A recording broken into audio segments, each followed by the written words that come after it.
How you doing, everybody? It's been a while. Um, just felt like I needed to talk to you guys. Just felt like I needed to say some stuff. I don't know even what exactly I'm gonna say. A loose idea, but yeah, it's been a while. I've been going through some stuff. I say that, but I don't know, it kind of feels like I've always gone through some stuff. I'm always going through some stuff. There's always something wrong. I don't even know if I'm able to say that it's been worse than usual lately. I don't even know if I can say that. All I know is that I haven't really had the motivation to actually fucking do anything. So I haven't done shit. I haven't recorded any podcasts lately, and for that I apologize. You know. And I guess that brings me to the thing I wanted to talk about, which is motivation. Why is motivation so fickle? I mean, at least for me, it is. I think for many others, it is. Why is it always just this flickering light? Why is it on and then off? 2 seconds later, you really want to do something, and then right after that, it's off. It's gone. I don't know. It's an interesting thing though that motivation is so fickle. So maybe that's part of the challenge, that we can't rely on it. But what do you make of that? You know? And to what extent is what I'm talking about just a subjective sort of experience that I'm experiencing in my own way, but isn't necessarily relatable to other people? I don't know, man. It just feels like 1 second I want to do something. Then 2 seconds later, the idea of doing that thing just sounds terrible. Just sounds like something I really don't want to do. I don't know. Like, just, what the fuck is that shit, dude? It's like a constant tension. It's a constant conflict. It's a battle. It's an internal battle, man. It's like every damn step I take, I'm just in this constant state of uncertainty and apprehension about whether I want to do it or whether I don't want to do it, and me not knowing whether I want to do it or not want to do it just turns into me not wanting to do anything. It just turns into me not wanting the state of being, because the state of being is a perpetual state of uncertainty and not knowing whether I want it or don't want it. And that's the condition of life. I mean, who the hell would want that, you know what I mean? Is that just me? I don't know, man. But one thing I do know for sure, for damn sure, is that as much as I bitch and moan and complain about my problems like the one I just listed, I'm not the least bit more messed up than anyone else. Because whether or not you want to admit it to yourself, everyone's going through their own shit, man. Everyone's got the clouds passing overhead. Everyone's going through their own thing, man. Everyone's kind of a mess. Everyone's kind of a mess in their own way. There's some people that just do and don't think, and there's some people that just think and don't do. And those people that do and don't think end up sometimes doing shit that they wish they didn't do, and they're either stuck somewhere doing shit they don't want to do and regretting it. And then there's those people that think and they really understand the morality of life. They really understand things. But they understand so much that they become like Socrates, where they realize that they don't know anything. Because that's the curse and the bearing, that's the burden of true wisdom, that you realize nothing makes sense. And everything's kind of Life is suffering. That's the key thing, man. Life is suffering. You know, those people that think and don't do. They regret not doing anything. You know, but then again, is thinking to do? Is them thinking, you know, whether or not they accomplish a lot, is them thinking still a form of doing? It is the whole idea that we should apparently accomplish something, quote unquote, accomplish something. Is that just cultural and societal pressures?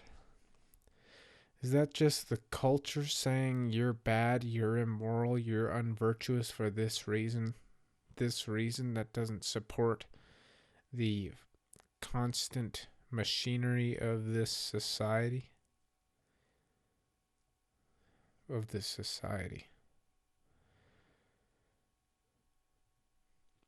Is that the thing we should listen to 100%? Is that the thing we should listen to about whether or not we're good or bad?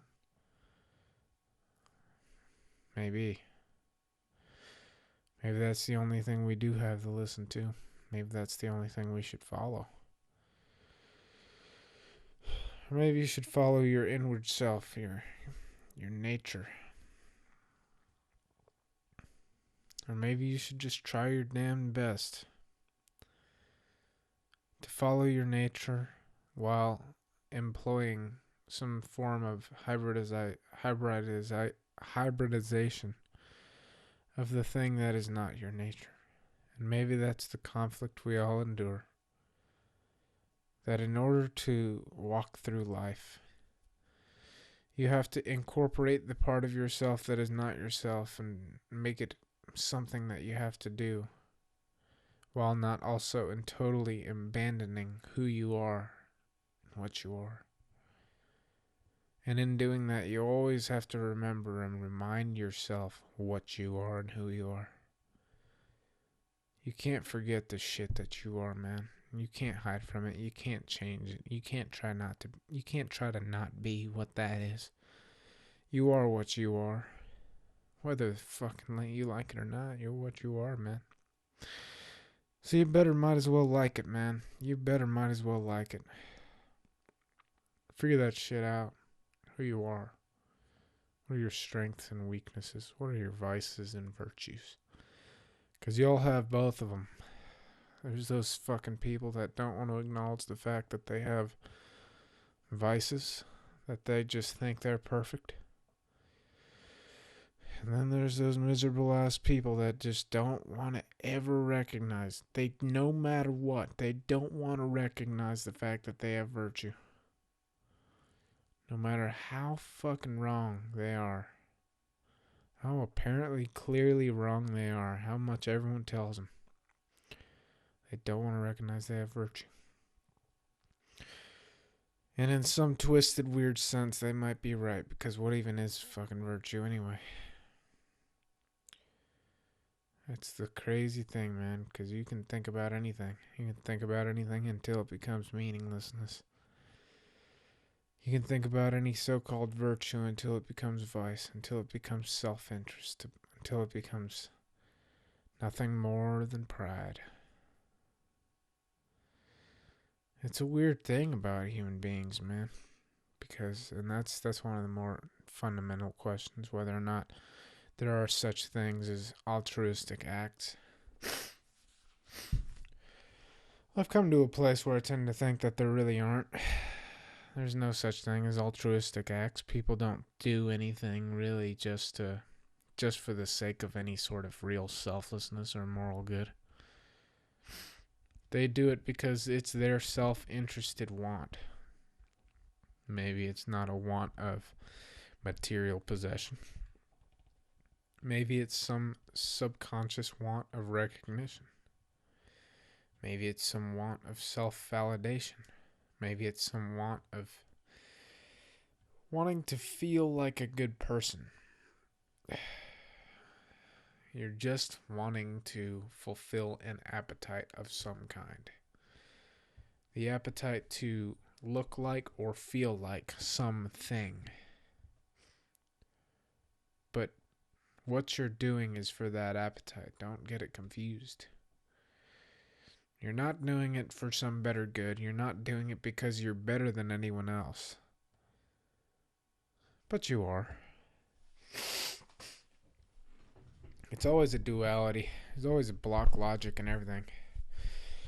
Because those people that are dedicating their lives to feeding, starving children or whatever the hell it might be, maybe, you could say that they're not altruistic, and maybe you're right. Maybe your logic stands true. I don't really know, but either way, there's outcomes. You bring good into the world. You don't bring suffering into the world. Whether or not you do that selfishly or not doesn't really matter to me. You shed light into the world. If you do that for selfish reasons, then it's a selfish reason that is in line with God. And that's the crazy thing. That's one of those things that's talked about in Augustine, the City of God. That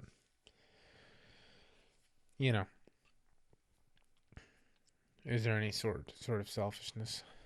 Is there any sort of selflessness? The Christians, they're also selfish. They're not selfless. They're just wanting to be rewarded in the eternal afterlife. That's why they're doing what they're doing. Yeah, well, in doing what they're doing to achieve their selfish goal of achieving eternal life, they're selfishly sacrificing themselves on this carnal, temporal life. I don't know. I was reading John Locke for political theory too. He made me realize something about reason. That this whole idea that reason, God gave us reason, and that's why men do anything good, because God gave them some natural intrinsic awareness of right from wrong. You can feel it. You're aware of it. Now, in this complex society, right or wrong becomes increasingly complex. So things, get a little bit complicated there. And that's why we have laws. That's why we have rules promulgated, because the dividing lines of life and liberty and property and all that gets really complicated, and the rules get really complicated. It's not the state of nature anymore. But man, this is a lot of shit that I'm just spewing for no freaking reason. But long story short, what I realized about reason is that God gave us reason, but reason takes the form. It rides the same boat. It rides the same boat of self-interest. Human beings are self-interested. That's self-evidently true. But what I realized from John Locke is that self-interest isn't necessarily a bad in and of itself. And most of the time when people talk about self-interest, they talk about it as if it's some sort of bad, as if self-interest is bad, as if it's immoral. Well, it turns out that reason itself, that the moral good, acting out the moral good, is done out of self-interest. And therefore that self-interest in and of itself is not a bad or a good. It's something that runs parallel to both the bad and the good, and can lead you either to the bad or the good. There's the reasonable, the rational self-interest. And then there's the appetitive self-interest. Appetitive, that goes into Plato. He uses that word. Makes sense though. But the only reason the human beings got out of the state of nature to begin with is because they had to have the self-interested reason, moral reason to cooperate, because they were able to reason out intrinsically, naturally, that they are more likely to survive, that they as as a race are more likely to survive by cooperating with one another and by being kind to one another. And by being kind to one another, others are more likely to be kind to you. That is intrinsically self-evident. We all know that and are aware of that. And we're all aware of when we're not being cooperative and when we are. And that's the reason is part of us. And self-interest is reason. And self-interest isn't bad. There's nothing wrong with that. So, to answer the question of is there such a thing as altruism? If altruism is saying that there's no such that is it is a thing that's not generated in any way by self-interest, well, no, because everything is self-interest. Just that not all self-interest is bad. Maybe that's my answer to that question. But to get back to motivation, I don't even know how the hell I went onto that big old tangent. But to get back to motivation, we're all train wrecks. We're all dealing with shit. There's doers and there's thinkers. Are you struggling with motivation? How do you solve that problem? How do I solve that problem? I don't know. Well, one thing I've realized is that beating yourself up eternally,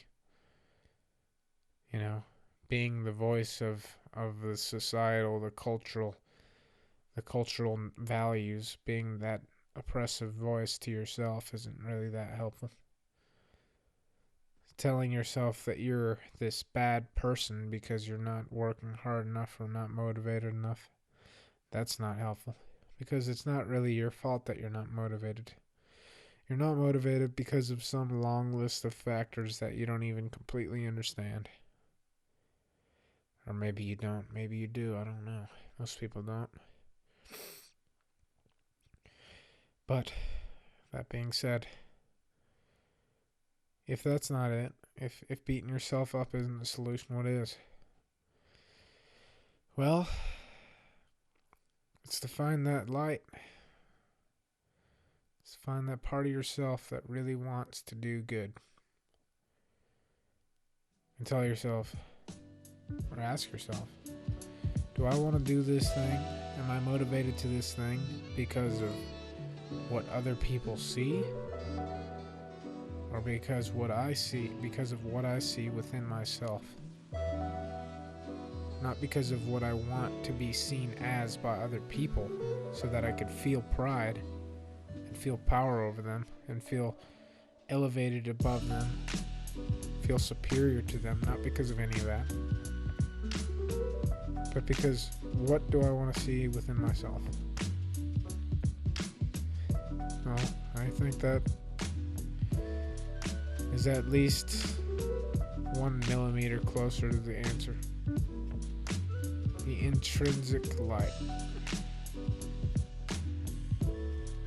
Just your aim. What are you aiming at? Is your motivation fickle because your aim is improper? Maybe. Maybe if you had a proper aim to be this person you want to be, maybe then your intrinsic want would come. I don't know. I can't figure this out. All I can do is try. Hope you guys enjoyed this fucking random ass shit. Thanks.